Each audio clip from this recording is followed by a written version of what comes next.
All right. Spellcasting. So now you've learned to cast spells through prayer, meditation, devotion.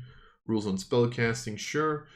You have the following spells prepared: Cure Wounds, Sacred Flame, Shield of Fate, Spirit of Dying, and Thaumaturgy. Okay, so they just put all 5 of them together, which is extremely confusing. You can prepare 3 0-level spells, so 3 cantrips and 2 first levels, because at level 1 you have the 2 first level spell slots. Whenever you finish a long rest, you can pray or meditate and replace any spells you have prepared for this class with another divine spell of the same level. Right, and all your spells have to be divine spells. So, I don't know, for people who might not have seen this, pretty much they've now divided all the spells up into three categories. Namely Primal, Divine, and Arcane. Arcane is just, wizard, warlock, bard, sorcerer spells, kind of. Divine is holy spells, and then Primal is nature. That's the way I usually tend to divide it. At higher levels in the class, you can prepare more spells as shown on the Cleric table. The number there determines the number of different spells you can prepare for each level, so that's still the same thing. So you still have to prepare the amount of spells based on the amount of spell slots that you have. I don't know if I mentioned this last time, but I do actually kind of like that change. It makes it easier, right? Because also in the original player's handbook, it wasn't really extremely clear where you had to look for the amount of spells that you were allowed to prepare, especially with every single class having a different amount. For sorcerer, you literally had there's a table. There's a column in your table with the amount of spells that you get to prepare. And then for wizard, it was the amount that you had in your spell book, but you also had to look at your intelligence plus your it was confusing. Let's be honest about this. Not your proficiency bonus, your wizard level plus your intelligence, but So it got confusing. So I actually do like this change. And then Cleric table shows how many spell slots you have. Yeah, okay. Wisdom is your spellcasting modifier, of course, and you can use a holy system as a spell. A holy symbol as a spellcasting focus for the spells you prepare. All right, cool. Second level, Holy Order. Okay, now I'm curious. You have dedicated yourself to one of the following sacred roles, either on your own or as part of a religious order. Choose one of the following options. Protector, trained for battle, you gain martial weapon proficiency and heavy armor trade. Oh, shit. That's how they did it.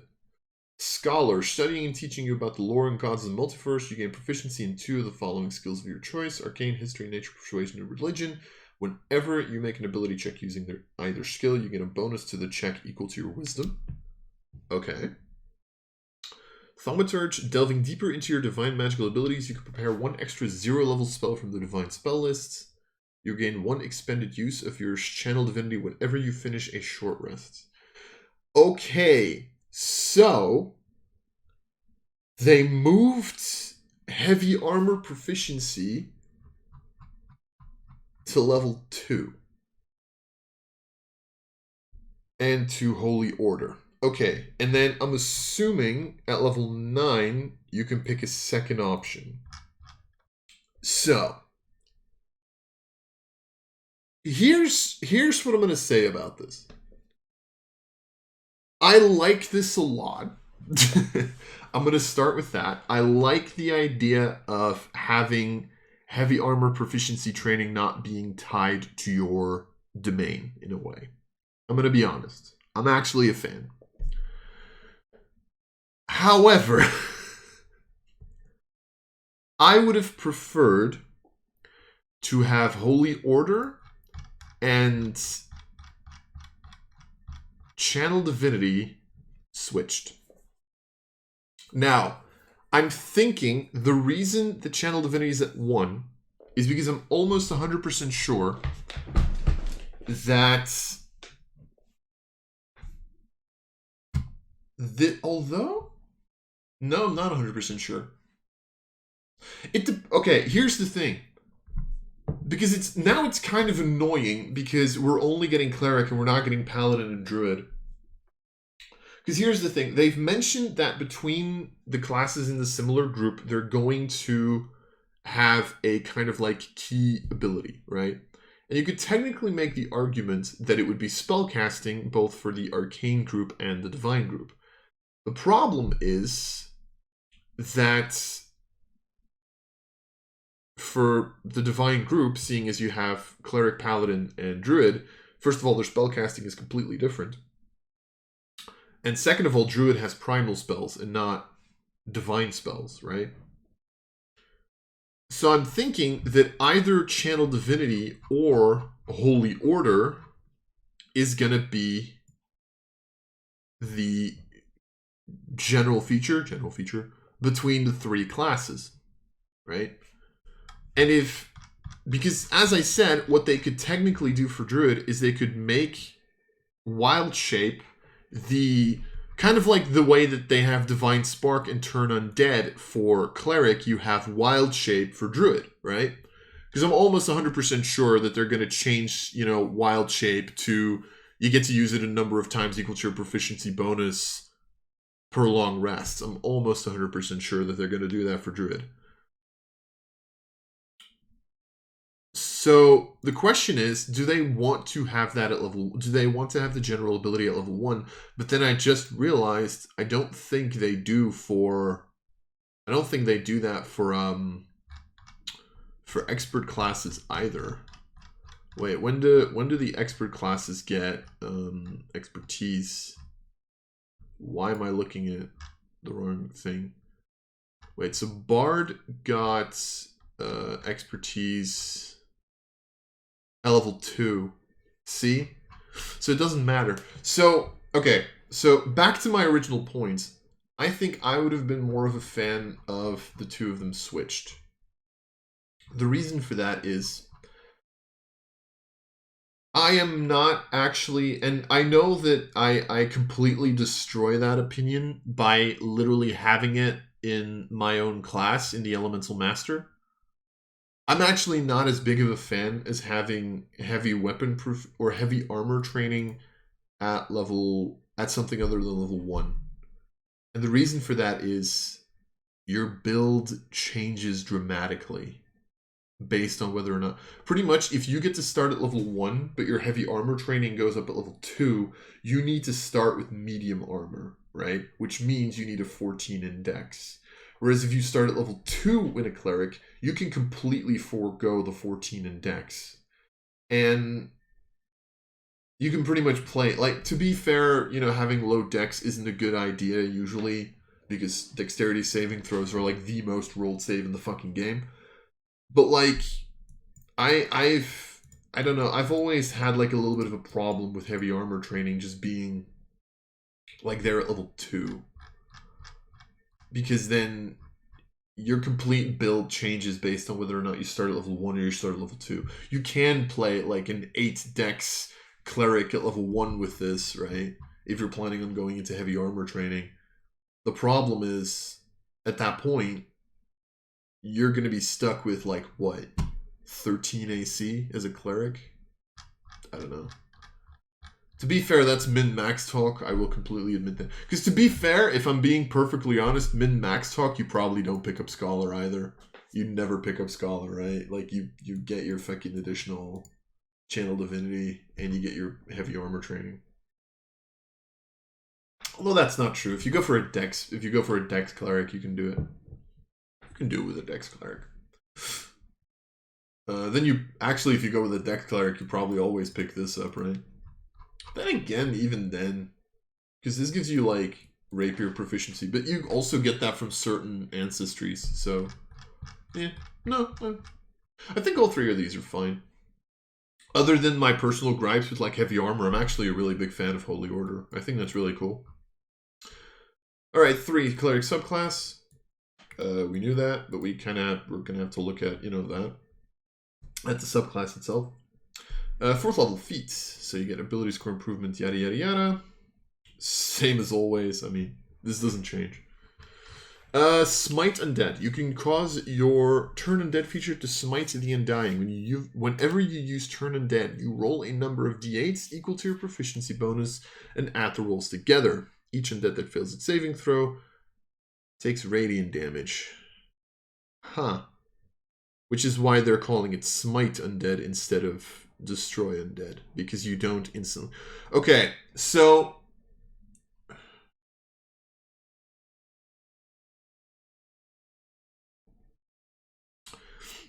Okay, so a couple of things. One, this is a hard fail, which means if a undead succeeds on the save, they don't care about this. Nothing happens, right?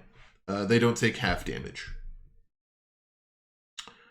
Which, to be fair, in the original, Destroy Undead was also a thing. If they succeeded on their save, they didn't get destroyed. So that's completely normal.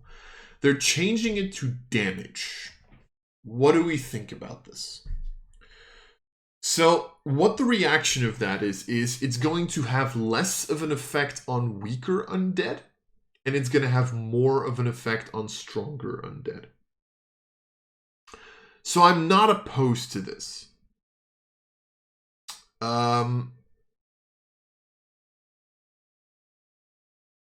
Because originally what this meant is that once you hit level 5, if you as the DM wanted to throw, like, quote unquote, I'm just throwing out a number, 30 zombies at your players, the cleric would just stand in the middle, do this, and destroy all of them. Right? Here, that's not the case anymore. Here, you kind of get like the 3d8s at level 5. Which 3d8s is like 13.5 points of damage. It's radiant damage, so the zombies' saving ability doesn't trigger on it. Because radiant, they can't use their constitution save against. And I think 13.5 on average, if I'm not mistaken, kills skeletons. But it doesn't guarantee the kill. If you roll 3 ones, then you're fucked. So it's weaker against smaller hordes, but I think the biggest reason that they did this is because this ability is extremely weak against powerful undead. Even more than that, and that's something that I've always found extremely weird, very powerful undead usually tend to have an ability that literally says, yeah, we don't care about turn undead, which I always found fucking weird. So now, this at least is going to be like, even if you're fighting against a bigger undead, you just have like an action, and you get to deal a lot of damage. Or, well, a lot of damage. You're, like, at level 17, you're probably just throwing high-level spells at them. But, you know, you at least get to deal damage to, like, the more powerful undead that, you know, Destroy Undead usually didn't even touch. I think I would like this to still deal halvesies on a successful save, personally. But other than that, this is pretty good. I like it. Subclass feature, so we know that. Then Blessed Strikes. Divine power infuses your battle. When a creature takes damage from one of your 0-level spells or your attacks with weapons, you can also deal 1d8 radiant damage to that creature.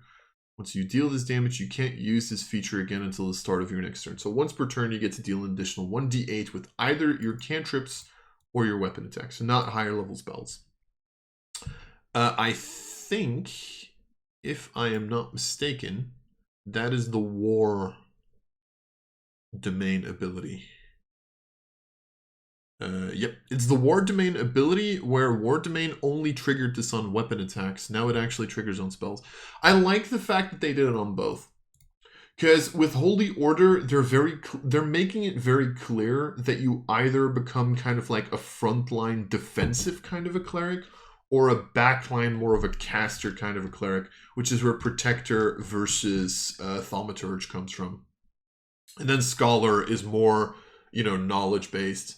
I'm personally thinking that usually, and this is, again, do take this with a grain of salt, this is from a min-maxing perspective more.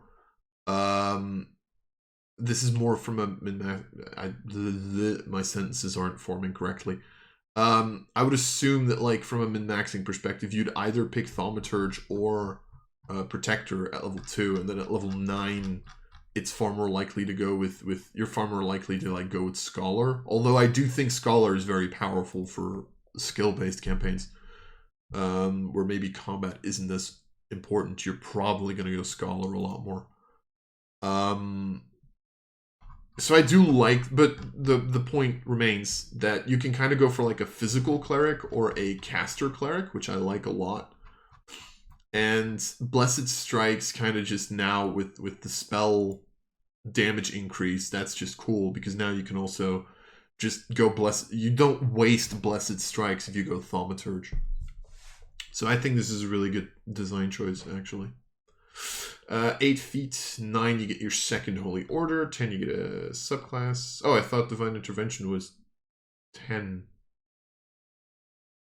Didn't Divine Intervention used to be 10? Yeah, Divine Intervention used to be 10, was moved to 11 apparently. Okay, I mean, it's still fine. Did they change it?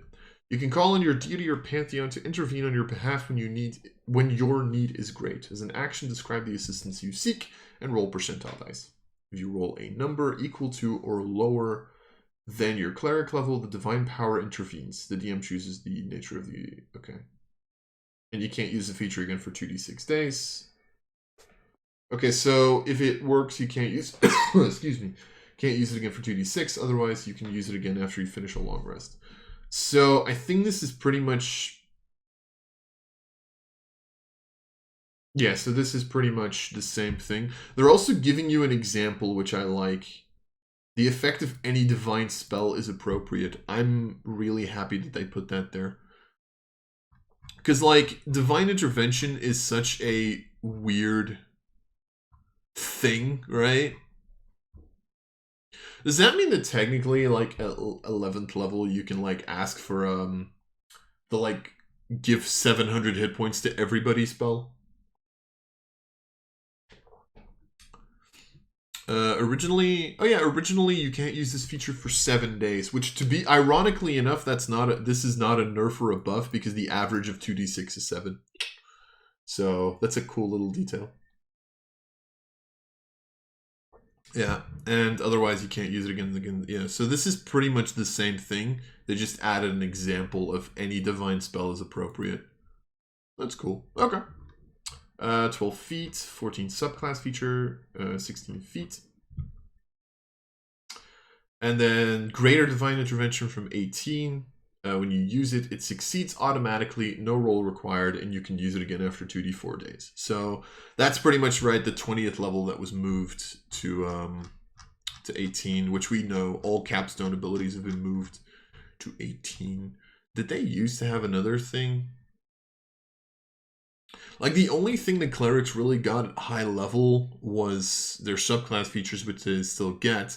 Destroy Undead, which became more powerful, which actually which technically still happens because it's your proficiency bonus times a d8 for Smite Undead. So it still technically becomes more powerful.